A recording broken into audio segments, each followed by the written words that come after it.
Ele supostamente ligou e mandou mensagens para uma potencial testemunha do governo 58 vezes.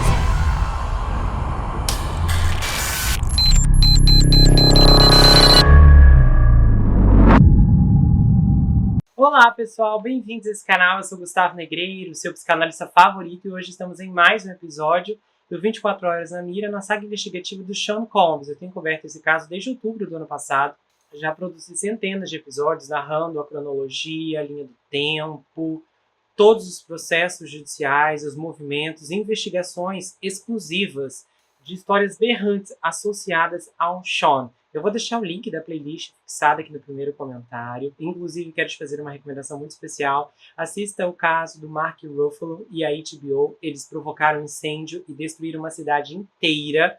É um caso que deixou muitas pessoas revoltadas, inclusive pessoas que se enfureceram comigo, que apenas narrei os fatos. O link vai estar fixado aqui no primeiro comentário. Depois vá na página inicial, dê uma olhada nas playlists, sagas, séries, minisséries, tudo que eu tenho por lá, que é produzido com muito carinho. A gente vai iniciar esse episódio agora. Enquanto Sean J. Combs aguarda seu julgamento em maio por acusações federais, incluindo tráfico íntimo e extorsão, a ascensão em queda do desonrado magnata do hip-hop está sendo examinada mais uma vez em outro documentário. A nova série documental do Investigação Discovery, The Fall of Diddy, retrata o Sean como um homem propenso a explosões violentas que usou seu poder para impedir que sobreviventes, bem como aqueles em seu círculo íntimo, falassem sobre qualquer suposto incidente violento ou má conduta. Nesse momento em que eu gravo o episódio, ele ainda não foi lançado no Brasil, mas eu tive acesso a alguns depoimentos porque o ID fez uma parceria com a revista Rolling Stone, que conseguiu contatar muitas vítimas do Sean. Então eu tive acesso a esses depoimentos, eu vou narrar aqui para vocês nesse episódio e no próximo. Depois eu vou dar uma olhada no documentário, que provavelmente tem mais informações, inclusive também pretendo trazer minha opinião sobre ele, se vocês quiserem. Então, o documentário, em vários episódios, apresenta entrevistas com ex-funcionários, colaboradores, amigos e acusadores do Sean. A série documental do ID aborda momentos anteriores da carreira dele, incluindo seu tempo na Universidade Howard e seu envolvimento em um tiroteio em 1999. E o que acontece? Em um fim de semana ameno em setembro passado, Sean retornou ao Harlem para vagar por seu antigo bairro com 4 de seus 7 filhos. Ele se deleitou com a atenção dos transeuntes que engasgavam e buzinavam enquanto o magnata bilionário do hip-hop conversava e posava para fotos. Talvez por um momento ele pudesse fingir que o ano mais prejudicial de sua vida não havia acontecido, que sua ex-parceira de longa data, Cassandra Cassie Ventura, nunca havia entrado com o esmagador processo civil de violência íntima contra ele em novembro de 2023, que desencadeou sua implosão pessoal e profissional.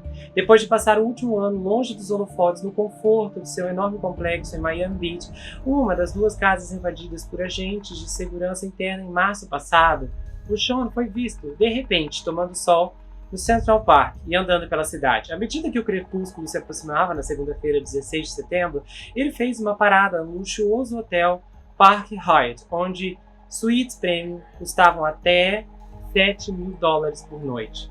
O Sean estava planejando voltar naquela noite para procurar uma residência mais permanente na área. Ele sabia que a investigação criminal do Distrito Sul de Nova York sobre suas atividades estava bem encaminhada e ele estava pronto para se entregar para evitar uma prisão dramática e com ferramentas de fogo, segundo seu advogado. Mas segundos depois de cruzar a soleira do saguão, 2 agentes federais à paisana se aproximaram dele, segurando uma acusação criminal de 14 páginas que o acusava de tráfico íntimo, conspiração para extorsão e transporte para se envolver em prostituição.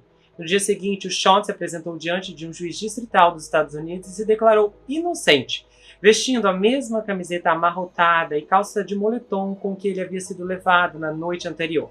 O executivo musical não tinha nada a esconder, segundo o advogado de defesa principal do Sean, Mark Agnifilo, em sua audiência inicial de fiança. O advogado alegou que o relacionamento do Sean com a Cassie Ventura era tóxico às vezes, mas nem de longe o que os promotores alegaram.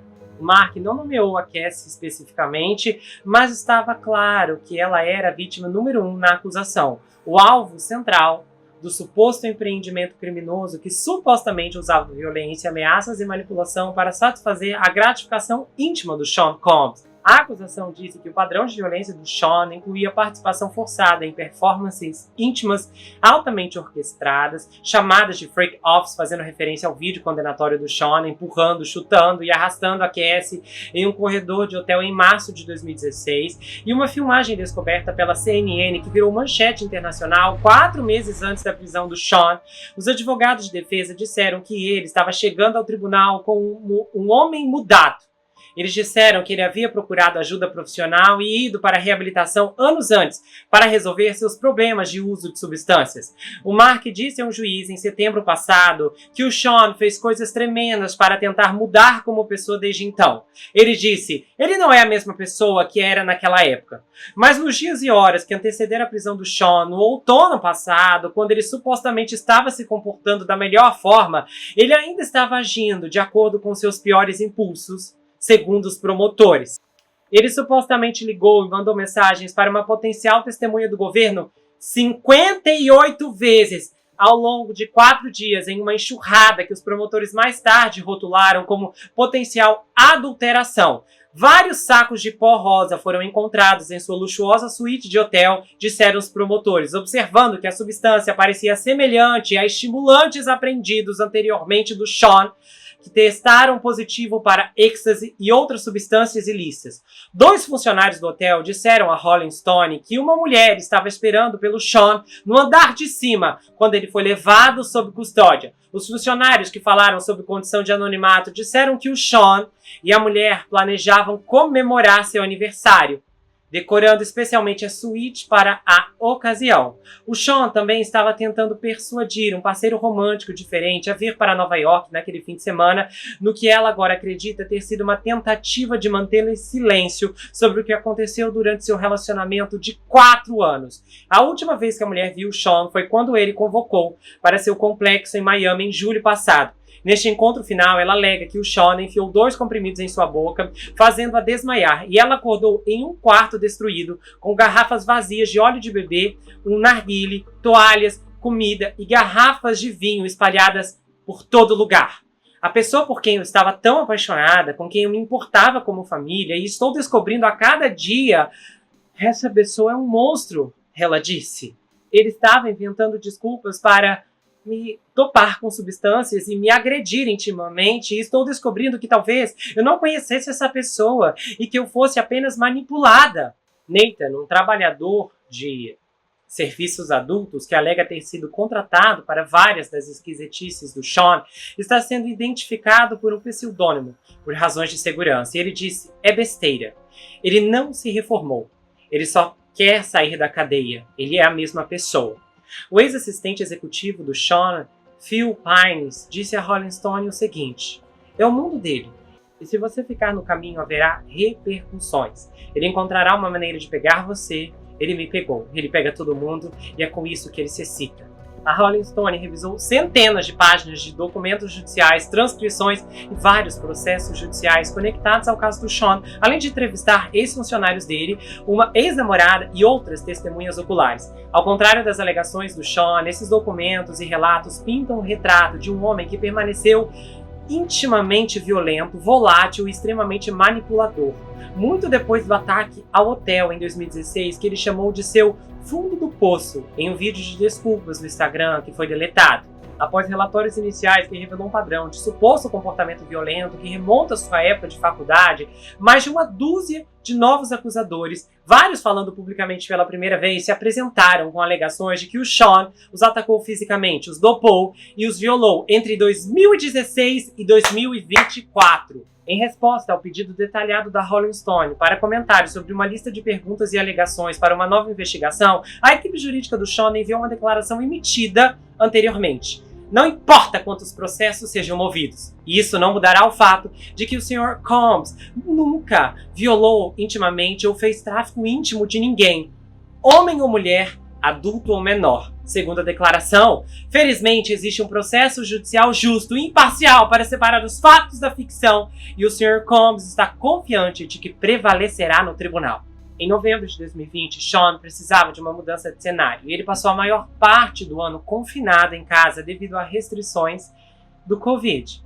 E ele estava ansioso para sair da cidade. Ele queria uma festa de 51 anos no seu paraíso, e ele ligou para seus amigos famosos mais próximos, incluindo Mary Bleagle e Frank Montana, carregou seu jato particular e foi para Turks e Caicos. E os convidados ganharam moletons tie-dye com Didi 51 estampado na frente. O mesmo logotipo que era gravado em bebidas de coco que as pessoas bebiam enquanto festejavam na praia. Fora das câmeras, no fundo de muitos vídeos documentados, as festividades da viagem estavam um Phil, de 39 anos, magro e estressado, que ainda estava se recuperando de uma experiência que acabara de ter com o Sean. Poucos dias antes, de acordo com o Phil, um Sean beligerante o havia coagido a se envolver intimamente com uma convidada, deixando-o atordoado e perturbado. Desde 2017, o Phil estava na órbita do Sean, trabalhando com um dos negócios auxiliares do Sean antes de se tornar seu assistente pessoal em dezembro de 2019. Ele queria ser um supervisor musical e aproveitou a oportunidade de aprender com um homem que ele considerava um herói. Mas depois de 2 anos trabalhando de perto do Sean, o Phil agora estremece quando ouve a voz de seu antigo chefe em uma gravação tocada por ele. E ele disse: ele é um predador, em todas as formas e modos. Sua primeira entrevista, desde que entrou com o processo em dezembro contra o Sean, citando agressão íntima, assédio e várias violações no local de trabalho após denunciar em dezembro de 2021, diz o seguinte: eu quero dizer isso de forma intimamente carregada. Quero dizer isso de uma forma manipuladora. Ele só quer as pessoas. É sempre sobre ele. O Phil descobriu logo no começo que trabalhar para o Sean era exaustivo. Ele precisava estar de plantão 24 horas por dia, 7 dias por semana, pois o Sean e membros seniores de sua equipe lhe enviavam diretivas constantes. Alguns dias podia ser trabalhoso e mais trabalho conectado ao lançamento de produto. Outros era sobre um convidado vindo a uma das muitas residências do Sean. Um mês ou mais, o Phil diz no documentário, o Sean deu a ele uma nova tarefa surpreendente: conseguir uma lista específica e longa de itens para que o Sean chamaria de White King Nights. Organizar esses eventos se tornaria uma responsabilidade semanal e às vezes diária. Ele teria que fazer corridas de última hora para lojas de conveniência para estocar óleo de bebê, lubrificante, o anticoncepcional, Plan B e pílulas de libido masculina, bem como obter velas, álcool, uma substância ilícita, cogumelo e mais substâncias ilegais. Phil diz que também era responsável por gerenciar os brinquedos íntimos do Sean, incluindo um dispositivo conhecido como Power Danger, aí uma palavra que não posso pronunciar, Mantine. Com os suprimentos em mãos, o Phil disse que ele montava uma suíte de hotel ou o quarto do Sean com os itens solicitados, bem como luzes vermelhas e baldes de gelo. Então ele esperava até a próxima parte do seu trabalho para limpar os destroços. Phil luta para descrever como foi lidar com as consequências do que ele chama em seu processo de aventuras íntimas, de dias de duração. Não só o dever em si era desmoralizante, mas os cômodos em que ele entrava eram cenas de completa e repugnante miséria. Haveria vidros quebrados, fluidos corporais e lençóis manchados de sangue, preservativos usados, comida, meio comida e substâncias expostas. Ele disse: você podia escorregar porque havia óleo de bebê por quase todo o chão. Quando eu entrava nesses cômodos, era como se ninguém tivesse consciência do que estava acontecendo, o que significa que tudo estava em todo lugar. Phil acredita que foi um teste de lealdade. Ele poderia fazer o que estava sendo pedido a ele e não piscar? É manipulação no seu melhor. É preparação, segundo ele. Com o tempo, Phil disse que foi incumbido de lidar com mais indiscrições pessoais do Sean, incluindo a exclusão de vídeos de encontros íntimos que o Sean supostamente filmou e que apareciam em seus eletrônicos. Houve muito escrutínio em torno das famosas White Parties do Sean e seus outros eventos repletos de estrelas, mas o Phil explicou que as White King Nights eram muito mais íntimas e privadas. Ele disse: é um pequeno grupo de pessoas, e ele se recusou a dizer quem mais participou, mas disse que não eram pessoas que ele consideraria celebridades. O Phil passou a ver fluxo constante de hóspedes durante a noite como um sinal de que seu chefe precisava de confirmação perpétua de que ele era o macho alfa que projetava em público. Ele disse: a minha observação foi que uma mulher o fazia se sentir um homem. E sempre ter alguém perto o fazia se sentir assim. Essa era uma espécie de insegurança dele. Na minha experiência, eu nunca ouvi dormir sozinho.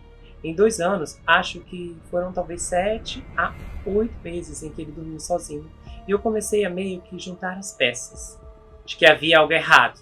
Tipo, ele precisava de alguém com ele para fazê-lo se sentir confortável, e era sempre um convidado. O advogado do Sean, o Mark, argumentou anteriormente que, embora muitos possam considerar a vida íntima do Sean incomum, ele disse: não estamos em melhor situação se o governo federal entrar em nossos quartos. Eles estão entrando no quarto deste homem e não estão apenas fazendo julgamentos, eles estão acusando-o de estatutos que, como disseram, podem colocá-lo em prisão perpétua.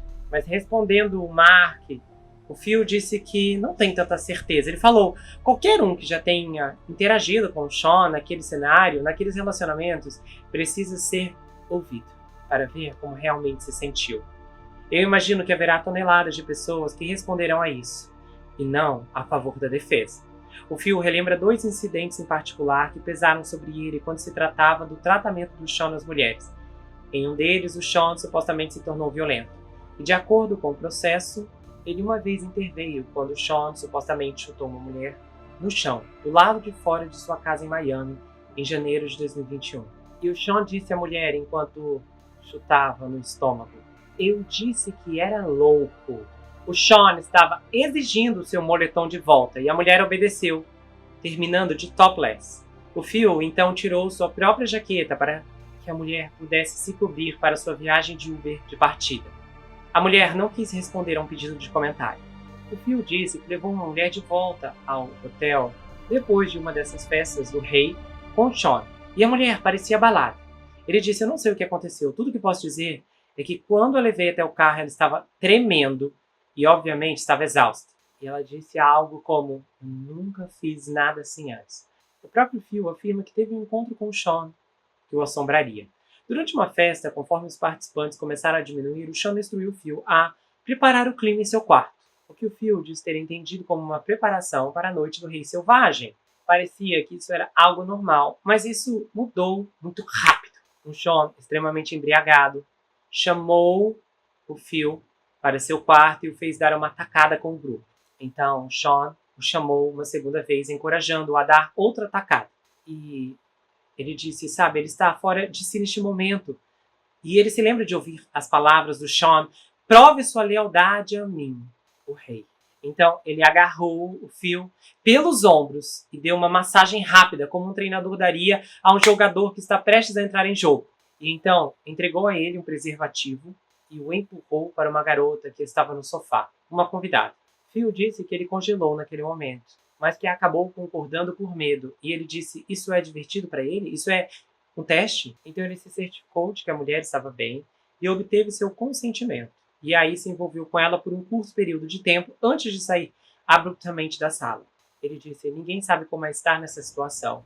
Ele ouviu falar de ex-funcionários sendo agredidos fisicamente, e então viu o quão bravo e chateado o Sean podia ficar com a coisa mais simples. E ele pensou consigo mesmo: se eu não fizer isso, eu não sei o que vai acontecer. Então ele teve um grande sentimento de remorso após essa situação, desde o início. Embora o Phil diga que queria contar a alguém sobre o que aconteceu, ele se sentiu preso. Ele falou: sabe, havia tanta coisa em jogo, o meu emprego poderia estar em risco, era a Covid, empregos não estavam chegando à sua mesa todos os dias e o planejamento para a viagem a Turks e Caicos dominava sua agenda. Então Phil descreveu ter uma visão de túnel, precisando compartimentar seus sentimentos para continuar seu trabalho. Ele disse: sabe, ele tem essa habilidade de fazer você sentir que o mundo dele vem em primeiro lugar, mesmo que seja às suas custas. As necessidades dele e a vida dele vêm antes das suas. Só que ainda há detalhes muito brutais vindo pela frente.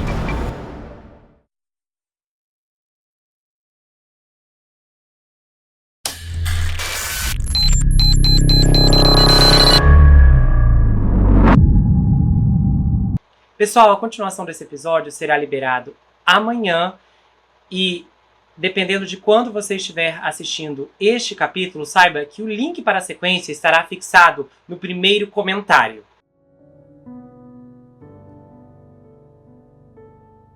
Se você gostou desse episódio, se inscreva no canal, ative o sininho que é muito importante, confira se ele está selecionado para você receber todas as notificações. Do contrário, o YouTube não vai levar até você todos os episódios que eu produzo aqui. Compartilha esse vídeo, comenta, dá o seu like.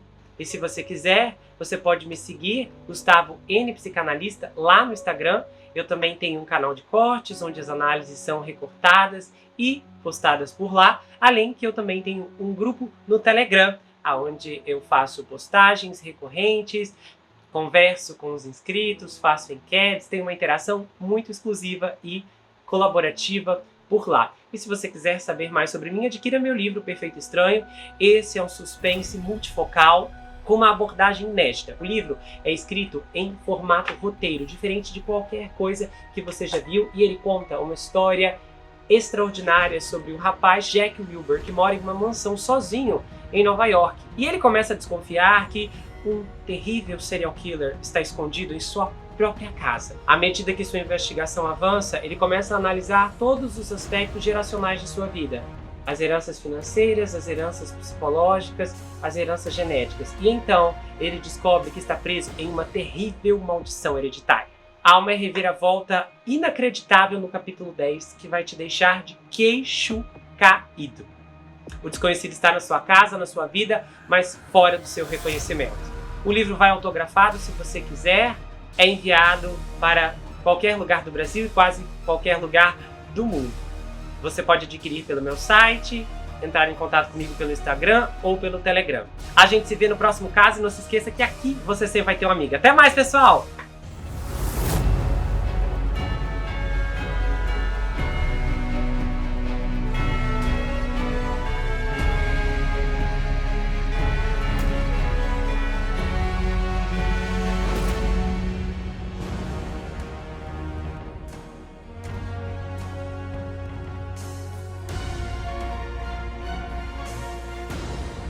Até mais, pessoal!